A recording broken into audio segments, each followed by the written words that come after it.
Hello friends, कसे आहात तुम्ही सगळे? तर आज माझ्या फ्रेंडच्या मुलीचा बड्डे आणि मी तिकडे निघालो होतो.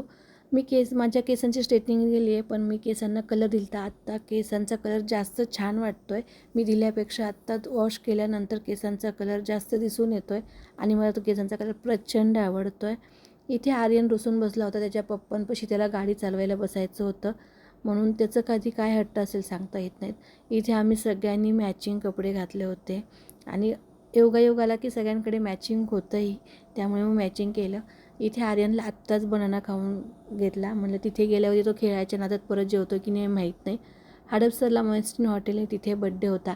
मी याच्या आधीही आर्याचा बड्डे आम्ही तिथे केला आणि खरंच इथलचा हॉल खरंच खूप छान आहे आणि डेकोरेशनही तिथे खूप छान झालं होतं आणि तिचा पहिलाच बड्डे होता, तर खूप छान वाटत होतं.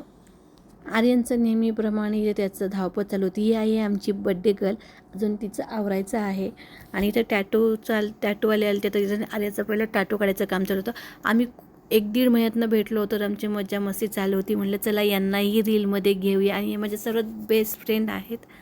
इथं बड्डेमध्ये काही गेम्स चालू होत्या की आम्ही त्याच्यात पार्टिसिपेट केलं तर आणि फायनली विनर बनलं तर आमच्या फ्रेंड सर्कलच. सासरचे वर्सेस फ्रेंड असं गेम्स चालू होती आणि आम्ही काही थोडेसे रील काढले. आता एवढ्या दिवसातनं भेटले तर रील तर बनतच आहे काढणं. तिथे का थोडासा डान्स वगैरे केला. खरंच खूप छान मस्त बड्डे झाला, खूप छान एन्जॉय केलं. तुम्ही माझे व्हिडिओ बघता पण लाईक शेअर आणि सबस्क्राईब करत नाहीत. जे नवीन आहेत त्यांनी माझ्या व्हिडिओला लाईक शेअर आणि सबस्क्राईब करा. Thank you, bye.